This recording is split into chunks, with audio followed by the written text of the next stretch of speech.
Salam, salam sejahtera dalam Tuhan kita Yesus Kristus. Dalam kesempatan ini saya akan berbicara kepada kita sekalian mengenai berani lawan arus. Saudara-saudara yang terkasih, tentunya kita semua pernah mendengar tentang ikan salmon. Tentunya bukanlah jenis ikan yang langka atau asing bagi kita. Ikan salmon adalah salah satu jenis ikan dengan harga yang lumayan mahal dan mempunyai vitamin yang sangat tinggi dan kekayaan fungsi bagi tubuh manusia, khususnya bagi anak-anak kecil yang sedang dalam masa pertumbuhan. Ikan salmon adalah salah satu jenis ikan yang mempunyai keunikan dan keistimewaan karena selain dapat berkembang biak di air tawar, namun ketika ikannya mulai dewasa, ia dapat hidup di air laut, air yang asin. Saudara-saudara yang terkasih, dalam prosesnya ketika tiba waktunya untuk bertelur dan berkembang biak, ikan jenis ini akan berusaha melawan arus air untuk dapat kembali ke habitatnya. Saudara-saudara yang diberkati oleh Tuhan, meskipun harus bersusah payah, bahkan berusaha untuk melompat lebih tinggi,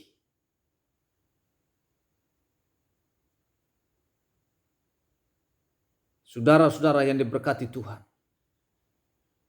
tidak jarang sebelum sampai ke habitat asalnya, mereka dimakan oleh binatang lain yang memangsa mereka. Ikan salmon tidak pernah merasa dan mengenal lelah dalam perjuangan melawan derasnya arus air itu. Saudara yang terkasih, akankah mereka terhanyut atau terbawa oleh arus itu? Tentu tidak demikian. Mereka bukan hanya memiliki daya juang atau kekuatan, tetapi mereka juga mengetahui tempat dan habitatnya untuk berkembang biak.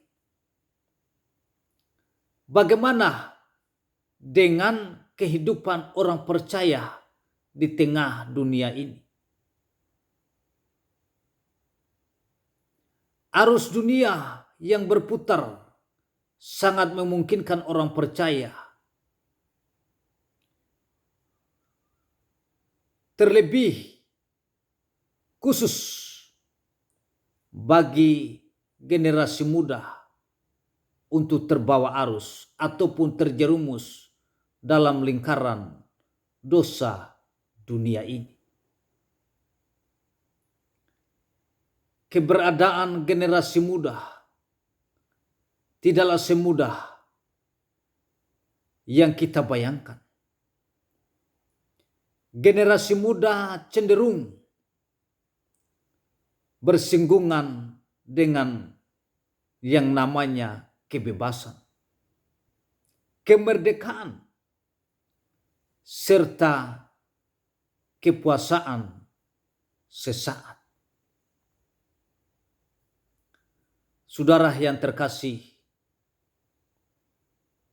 tentunya bukanlah tugas yang mudah untuk memutuskan berada di jalur Allah dan melawan arus dunia yang berkontribusi kepada kebinasaan generasi.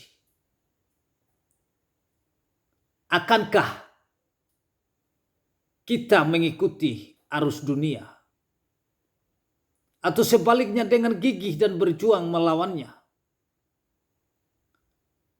Secara naluri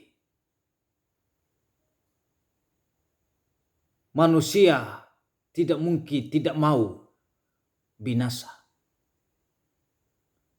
Tetapi secara realita lebih banyak generasi yang dunia dan kesenangannya. Realita inilah yang harus menjadi sorotan utama dan mendorong kita untuk kita bisa seirama dengan Allah. Pada kenyataannya, generasi muda yang ada sekarang masih banyak yang tercengkram oleh arus dunia dan terikat di dalamnya. Daniel adalah tokoh yang menjadi teladan bagi kita generasi muda. Daniel mampu tetap berada di lintasan Allah dan tidak mengikuti lintasan atau arus dunia yang sebenarnya mampu memberikan kenyamanan dan kesuksesan kepada Daniel berdasarkan versi kerajaan duniawi. Mari kita merenungkan nilai hidup dari Daniel sehingga Daniel menjadi figur yang menjadi paduan bagi generasi muda. Daniel sebagai salah satu tokoh penting di dalam Alkitab adalah figur yang sangat tepat untuk menjadi pembelajaran utama buat kita generasi muda. Bagaimana melawan arus dunia yang hebat dan memberikan daya tarik yang mampu memikat generasi muda dan akhirnya jatuh dalam pencobaan dosa. Saudara yang terkasih, Daniel pun merupakan salah satu nabi besar Perjanjian Lama yang memberikan teladan bagi kita generasi muda. Cerita tentang Daniel dimulai dari masa remajanya yang tidak menyenangkan. Karena sebagai kaum bangsawan dari keturunan Raja Hizkia, ia harus menjadi tawanan yang turut dalam pembuangan ke Babel dikarenakan bangsanya saat itu sudah dikalahkan dan dikuasai oleh Raja Nebukadnezar, Raja Babel itu.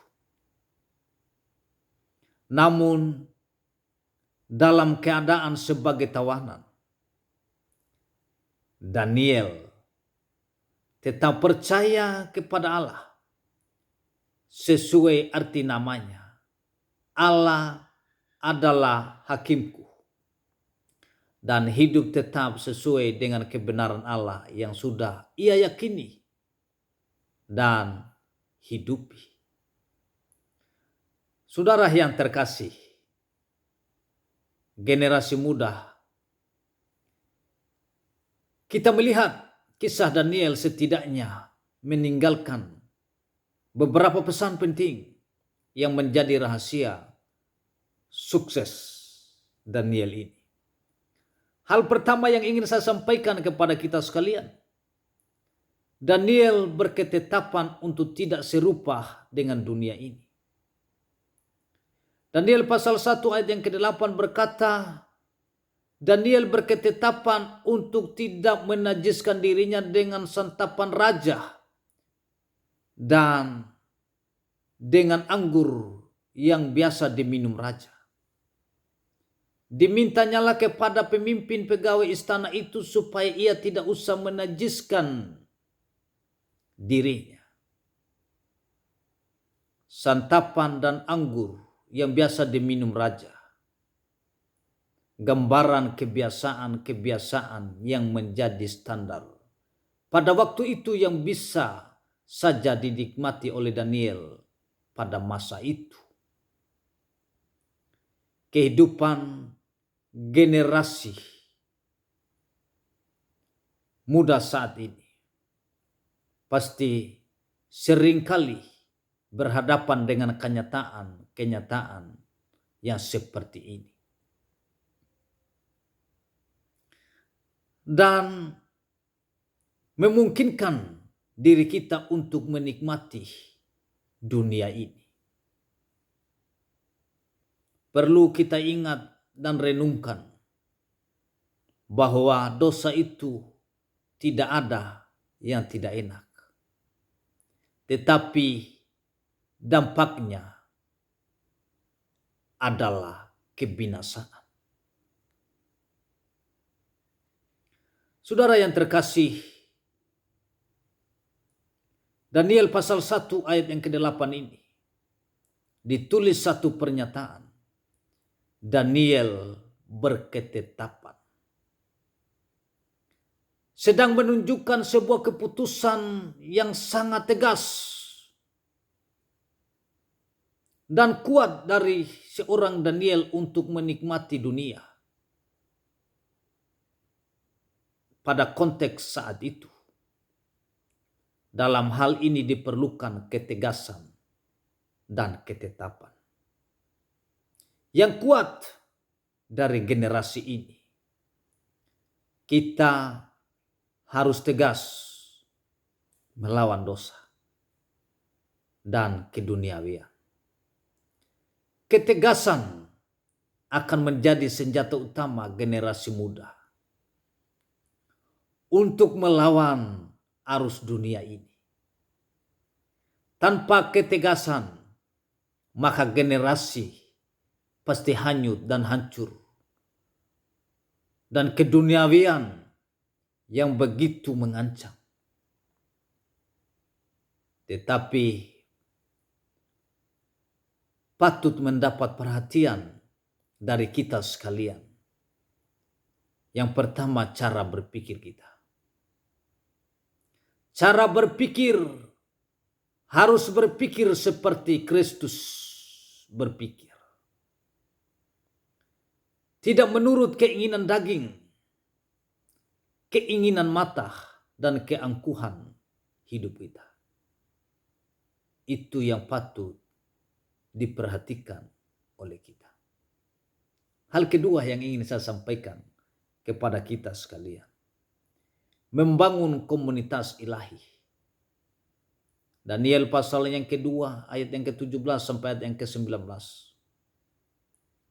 Kemudian pulanglah Daniel dan memberitahukan hal itu kepada Hananya, Misael, dan Asaria, dan teman-temannya dengan maksud supaya mereka memohon kasih sayang kepada Allah semesta langit mengenai rahasia itu. Supaya Daniel dan teman-temannya jangan dilenyapkan bersama-sama dengan orang-orang bijaksana yang lain di Babel. Maka rahasia itu disingkapkan kepada Daniel dalam suatu penglihatan. Lalu Daniel memuji Allah semesta langit. Saudara-saudara, seperti apa pergaulan kita akan sangat menentukan kualitas iman dan kerohanian generasi muda.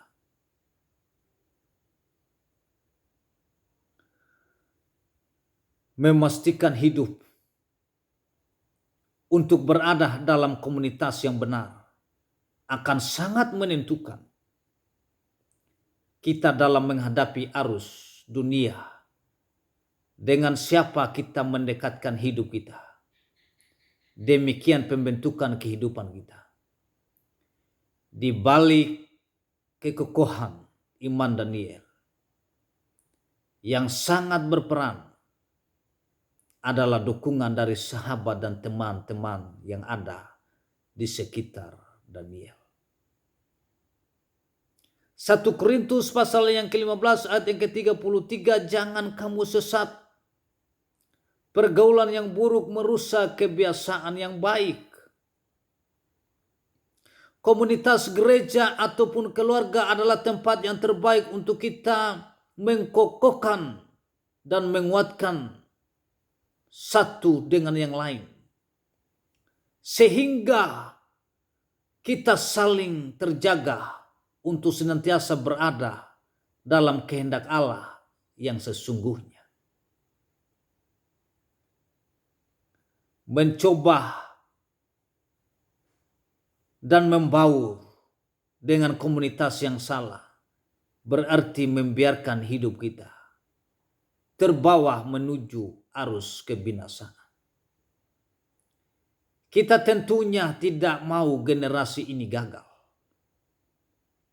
Gagal bergaul dengan benar berarti kehilangan masa depan. Menjadi perenungan buat kita adalah kita sangat tergantung dengan orang lain. Saling memperhatikan dan mendorong dalam kasih adalah kehendak Allah. Yesus pun mengutus murid-muridnya berdua-dua. Saudara-saudara yang diberkati oleh Yesus Kristus, itulah sebabnya kita harus berada dalam sebuah komunitas yang ilahi. Hal ketiga yang ingin saya sampaikan kepada kita, tinggal dalam kekuatan roh yang menyala-nyala. Daniel pasal yang ke-6 ayat yang ke-4 berkata, maka Daniel ini melebihi para pejabat tinggi dan para wakil raja itu, karena ia mempunyai roh yang luar biasa. Dan raja bermaksud untuk menempatkannya atas seluruh kerajaannya. Milikilah roh yang menyala-nyala. Akan sangat ditentukan oleh kualitas persekutuan kita dengan Roh Kudus. Generasi muda yang melawan arus harus mempunyai persekutuan yang intim dengan Tuhan. Menyediakan waktu dengan Tuhan berarti membiarkan Tuhan memenuhi kita dengan segala kepenuhannya. Menjaga kegerahan kita dengan Allah akan sangat menentukan api roh yang ada dalam hidup kita. Daniel dicatat sebagai orang yang bergaul dengan Allah. Ini berarti Daniel merupakan pribadi yang konsisten berhubungan dengan Allah. Jikalau hidup kita konsisten membangun persekutuan dengan Allah, maka kita akan mampu menghadapi arus dunia dengan keberanian karena roh Allah ada di dalam kita yang membuat roh kita menyala-nyala. Paulus berkata, janganlah kerajinanmu kendor, biarlah rohmu menyala-nyala dan layanilah Tuhan. Karena hanya dua pilihan. tinggal di dalam pimpinan roh Tuhan atau dunia yang menyeret kita. Saudara-saudara yang terkasih, mari memperhatikan realitas hidup yang menjadi ancaman bagi generasi muda. Haruskah kita diam dan berpangku tangan melihat derasnya godaan dan daya tarik yang membawa generasi ini kepada kebinasaan? Tidak ada yang mau binasa. Semua kita merindukan iman yang kokoh dalam Kristus Yesus. Mari kita mulai merefleksikan kebenaran firman Tuhan. Atau kebenaran Tuhan melalui firman Tuhan yang menuntun kita saat ini. Kita adalah umat Allah yang hidup seirama dengan kehendaknya. Mari merubah paradigma lama kita tentang kesenangan hidup, kebebasan hidup, dan lain sebagainya. Generasi muda, mari beralih untuk berkeputusan tegas. Tidak serupa dengan dunia ini. Hidup di dalam komunitas ilahi dan membangun manusia roh kita masing-masing di dalam Kristus Tuhan kita sekali. Salam, Tuhan Yesus memberkati kita. Amin.